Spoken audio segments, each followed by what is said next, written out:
Hey, welcome back, everybody. Happy Monday evening. Hopefully, we've had an all right start to the week out there. But for many of us here across the southeast, unfortunately, it has not been very nice. As now Tropical Storm Debby continues its march inland. And unfortunately, I think this is really only the start to what could be a very active August here in the world of weather, with multiple tropical systems likely to form this month, potentially another one as soon as this week in the Caribbean, and that eventually could get into the Gulf of Mexico. So a lot to talk about in today's video.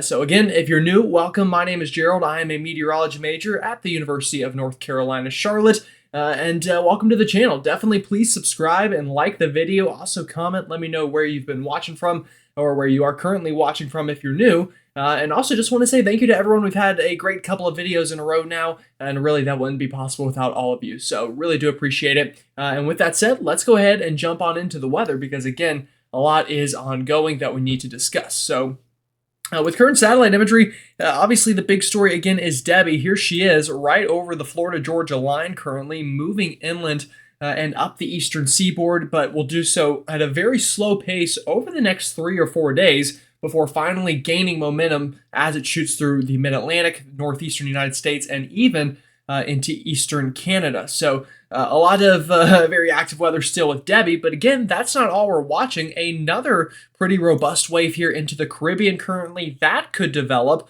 again as early as sometime this week and potentially get into the Gulf of Mexico come this weekend. And more waves rolling off of Africa with the potential to develop. So, could things get pretty active here? They definitely could, but I'll show you what the likelihood of that is throughout today's video. But again, first things first, and that is Debby, which we'll talk about. But, we still do have this other area to monitor. So again, Debby's currently a tropical storm now, but another area of interest right here, as I've mentioned, in the Caribbean and potentially into the Gulf of Mexico, has a 30% chance of developing into a named storm over the next 7 days. So we'll be watching that. And again, more waves are slowly but surely kind of marching off of Africa and into the main development region of the Atlantic. That's going to keep things active here for the foreseeable future, to be completely honest with you. So it's going to be an active stretch. But again, all eyes currently on Debby, and you can see her here currently parked right over the Florida-Georgia line. And look at this outflow. Again, currently interacting with a trough that is to the north. And then we have also a ridge, back into the Atlantic that is really helping to spread out the outflow of this system. And look at this, really a beautiful tropical storm.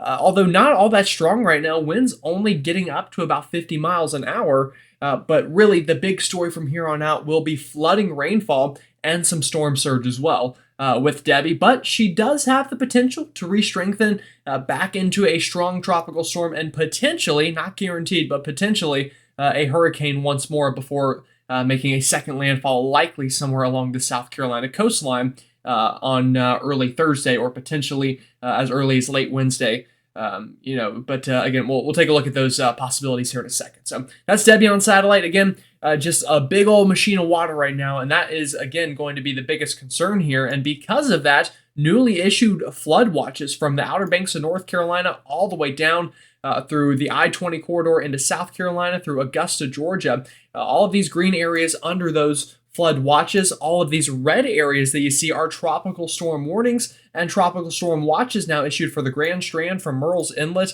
down through Cherry Grove, even up into the Wilmington area under those tropical storm watches. So a lot to still come with this storm. Again, wind is still a problem we're seeing, but really transitioning now towards the water phase of this system. And also, I will add, we do have a tornado watch in effect for coastal South Carolina from kind of the Charleston area all the way back down towards Jacksonville until 1 a.m. this morning. Again, Debby's not going to move a lot, so that tornado threat will last for a prolonged period of time and over many of the same areas as these rain bands train over themselves. So a very active alert map here to kind of watch going into the future. All right, this should be the latest cone from the National Hurricane Center. And again, this just dropped. I'm recording this just after 5 p.m., so this is brand new information. And here we go. Again, currently Debby only a 50-mile-an-hour tropical storm with a pressure in the mid-990s. So again, a weaker storm than it definitely was at landfall, as you would expect as it has moved inland. But even with that, we're currently getting some pretty feisty winds here up near tropical storm strength into the coastline of Georgia, and even up towards the Charleston area. So we will see storm surge values increasing through coastal Georgia and coastal South Carolina through the coming days. But the latest track, let's look at it. So again, Debby expected to stay over South Georgia for the next 18 to 24 hours, but likely trying to get back into the Atlantic Ocean sometime Tuesday afternoon. And from that point on, depending how far out into the Atlantic it gets, we could see a re-strengthening trend. And now the latest forecast is for a 60-mile-an-hour tropical storm to make landfall, likely somewhere between Charleston and Myrtle Beach sometime Thursday morning or afternoon. And again, this is straight from the NHC, brand new. So we'll definitely watch that here, but landfall is still possible anywhere along the South Carolina coastline or potentially even somewhere into southeastern North Carolina. Isn't completely out of the realm of possibilities. Again, these slow-moving systems are hard to forecast, on exactly where they're going to meander. So there are plenty of possibilities here. But again, impact's going to spread well up north of that, the cone moving all the way through North Carolina into the Delmarva, and eventually Debby will be a tropical depression this weekend, again over portions of Maryland, Delaware, and then after that, going into the weekend, we'll move up the eastern seaboard into other parts of the Northeast. So again, an active cone here, an active scene, and still plenty more impacts to come with Debby. In fact, the worst of it's still to come, unfortunately, as again, we really ramp up those freshwater flooding potentials, as well as some more storm surge. And speaking of that, this is also brand new. Latest storm surge forecast now expecting 2 to 4 feet of storm surge for the entire South Carolina coastline, even all the way up to Cape Fear, North Carolina. So the Georgia coastline, the South Carolina coastline, and down near Wilmington, likely to see some storm surge up to 4 feet in spots, but widespread 2 to 4 feet during the peak. So we're going to see freshwater flooding, absolutely, but the storm surge threat isn't nothing. In fact, we saw videos out of Fort Myers Beach that had about 2 to 4 feet of storm surge, and much of the beach was brought underwater. So any of those low-lying areas here along the South Carolina, Georgia coastline, be prepared to have that freshwater flooding as well as Debby slowly turns its way in. And again, that's not the only threat. The bigger threat, probably even, is excessive rainfall. Greatest flash flood risk in the state of South Carolina here since Hurricane Florence in 2018. So it's unfortunately going to be a real mess here. And Debby, for somebody, is going to remember for a long time, probably a generational storm. Now, again, not for everybody, but somebody here in the Carolinas or Georgia, this will probably be the most rain they see from a single event in their life. So it's going to be quite the couple of days here to monitor this. And again, that high risk extends from Jacksonville up through Savannah, Charleston, Wilmington, Myrtle Beach, even back towards Florence, Orangeburg, South Carolina, into Hanahan, South Carolina, North Charleston, Beaufort, Hilton Head Island, Tybee Island. Again, I could keep naming cities, but you get the point. Flooding going to be a concern, and likely even up through the Mid-Atlantic as well, through Virginia, North Carolina, and even up into the Northeast could see some flooding. And we'll take a look at those rainfall totals here in just a moment.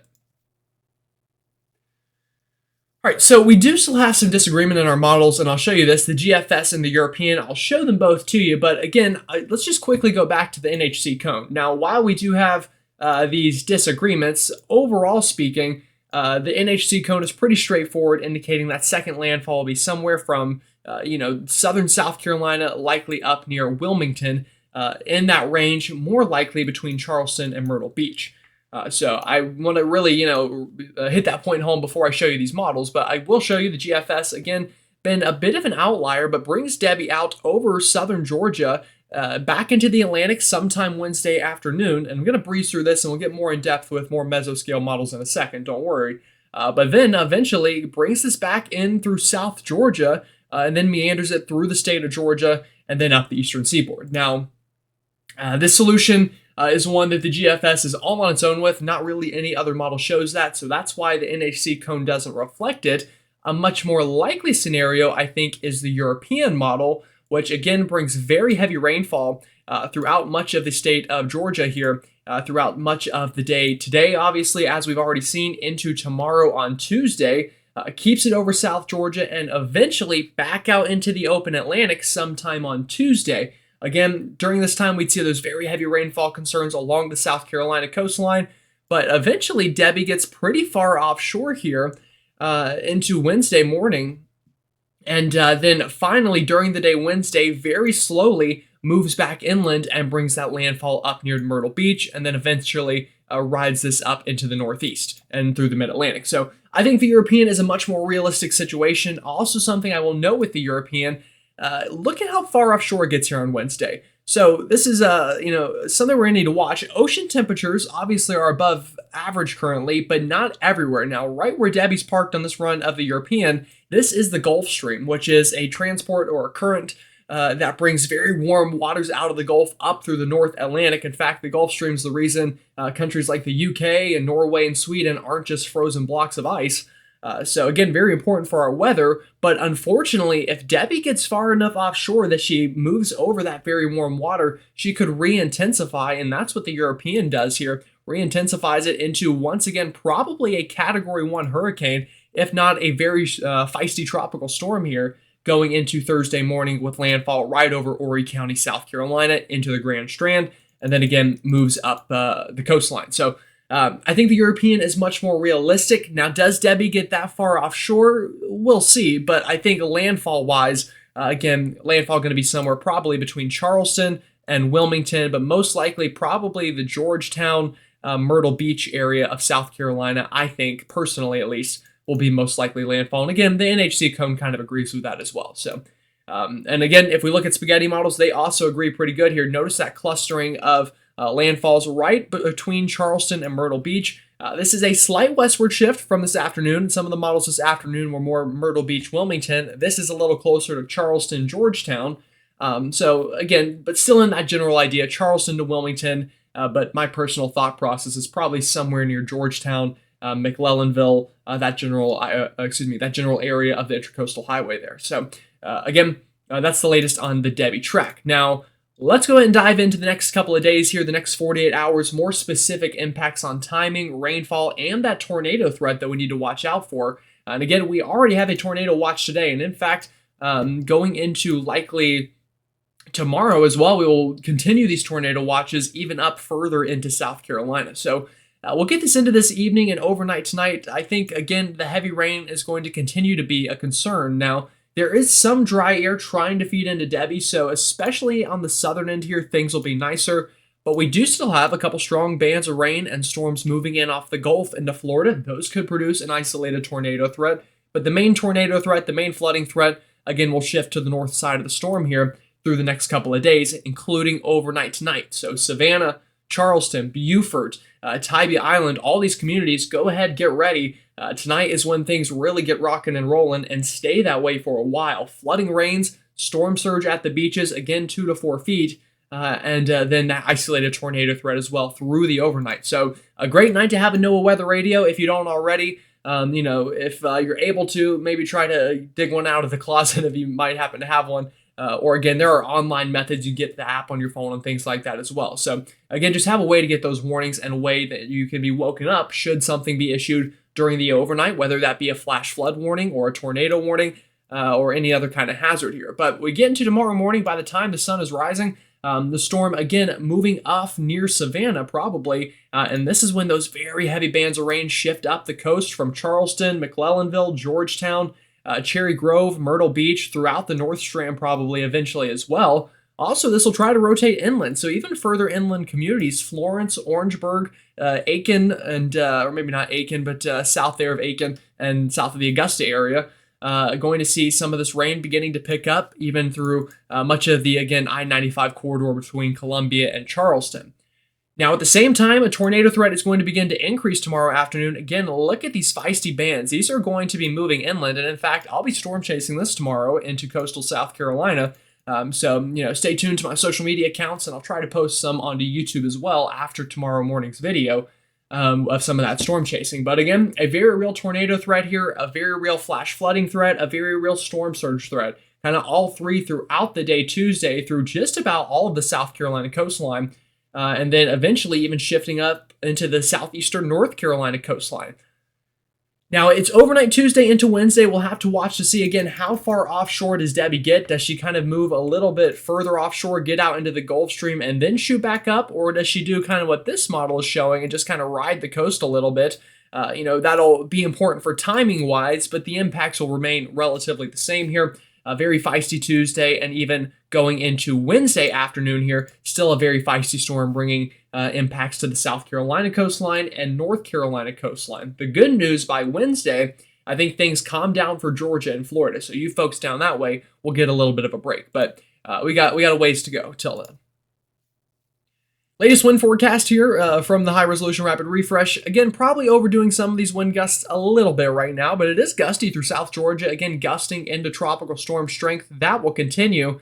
But the bigger concern is going into Tuesday afternoon. Again, notice here this very bright banding. These are very strong winds, and you're thinking, well, those are offshore. Why does it matter? Well, these are winds gusting up to strong tropical storm strength, and that is gusting towards the coast. Again, pushing all of this water up against South Carolina. So that's why we have that potential for 2 to 4 feet of storm surge. And again, that also where we're seeing these banding is where we're going to get some of the worst freshwater flooding as well. So it's kind of a 1-2 punch here. You're getting water from the sea and the sky. And that's why, again, we're very concerned about flooding here, especially at the coast where you are seeing both impacts. But even inland, that freshwater flooding will be a problem. And on top of that, gusty conditions throughout Tuesday could be gusting up near 35, 40 miles an hour. Again, this model probably overdoing it a little bit, but you get the idea. Gusty winds throughout Tuesday afternoon and probably Wednesday as well here. And then especially on Thursday morning, should we get that next landfall somewhere along the South Carolina coastline, again, could be gusting back up to hurricane strength. So, but again, a lot of question marks. How far offshore does Debby get? How much does she re-strengthen? And unfortunately, that's just something we're going to kind of have to nowcast a little bit.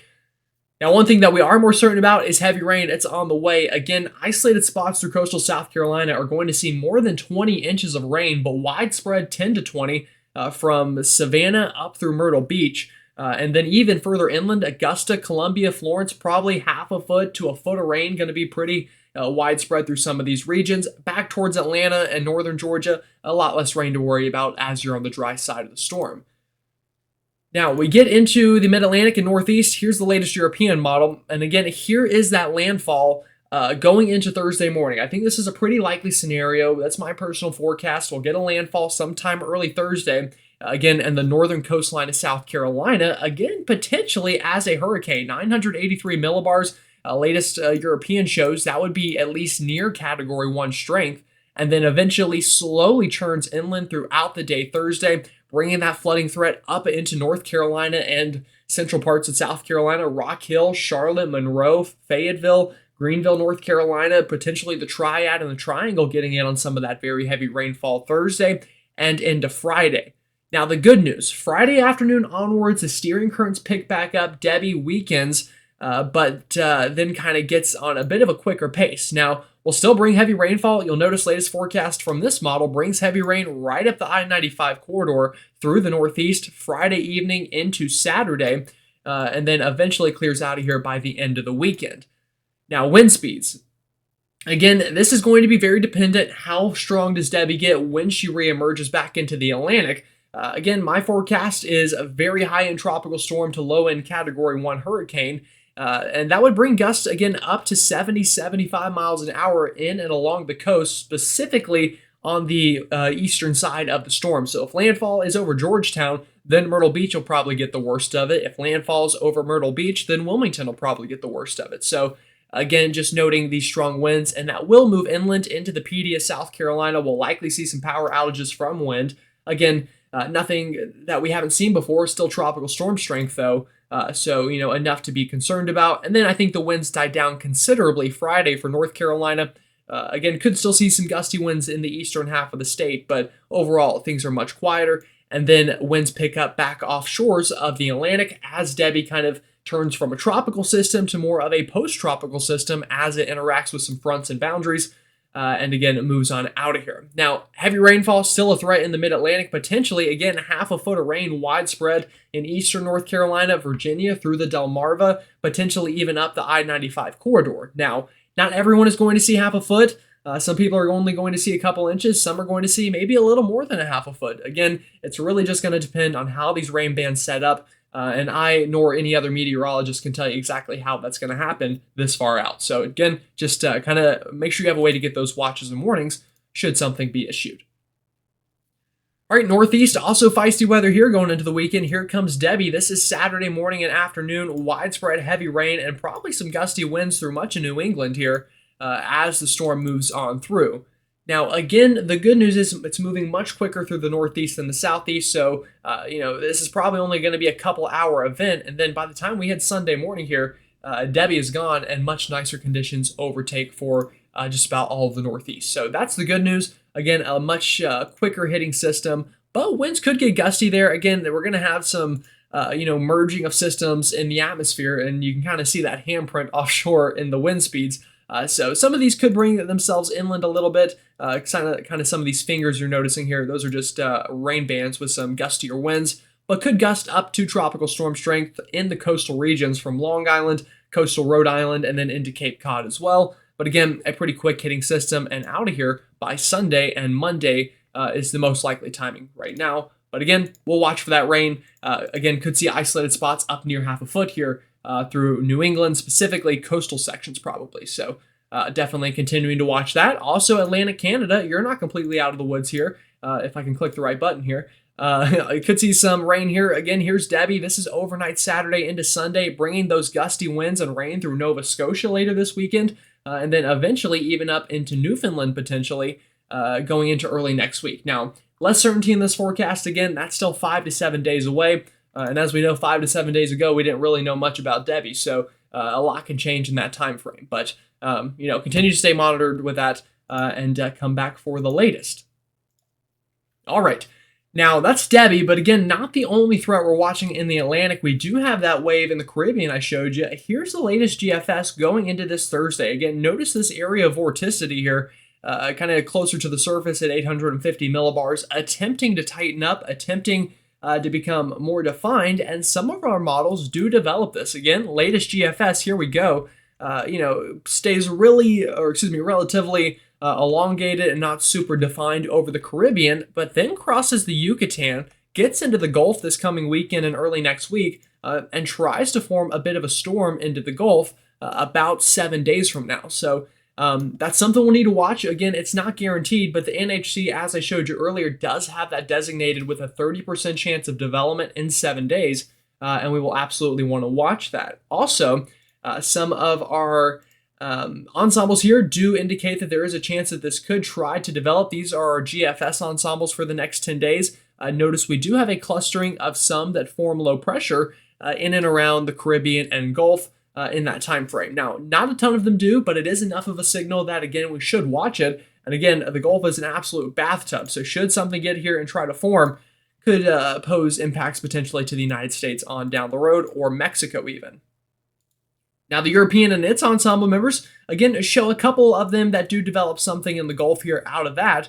But more impressively, look at this signal out into the central part of the Atlantic. A lot of European ensemble members developing a storm or potentially a hurricane within the next 10 days. Now, this would be out there. This would be 7 to 10 days from now. But again, these robust waves coming in off of Africa, moving into the Atlantic during prime hurricane season, we could see some development. And some of these do get dangerously close to the Bahamas and Hispaniola and even Puerto Rico and the Antilles. So we'll need to watch it. Again, plenty of time to monitor that, though, before we get, too crazy. And again, we also have Debby to still kind of track here. So that will be the main focus for the next probably 5 or 6 days. But after that, again, all eyes can turn back to the Atlantic for whatever potential next threat we could see. Alrighty, folks. Again, I appreciate it. Thanks for watching. I know I'm still wearing the same Piggly Wiggly shirt from this morning. I had a couple comments about that. So again, kind of a fun shirt. You'll probably see more of that this week while I'm out storm chasing, I'm sure, which kind of has a fun backstory to it. Which, by the way, if you don't know that backstory, you can watch the Scud Spotter podcast, which is on this channel as well, featuring Mitch West from Mitch West Weather. But y'all have a wonderful rest of your not Saturday. It's been a long week. Wonderful rest of your Monday night. Stay dry and try to enjoy it. I'll see you all tomorrow.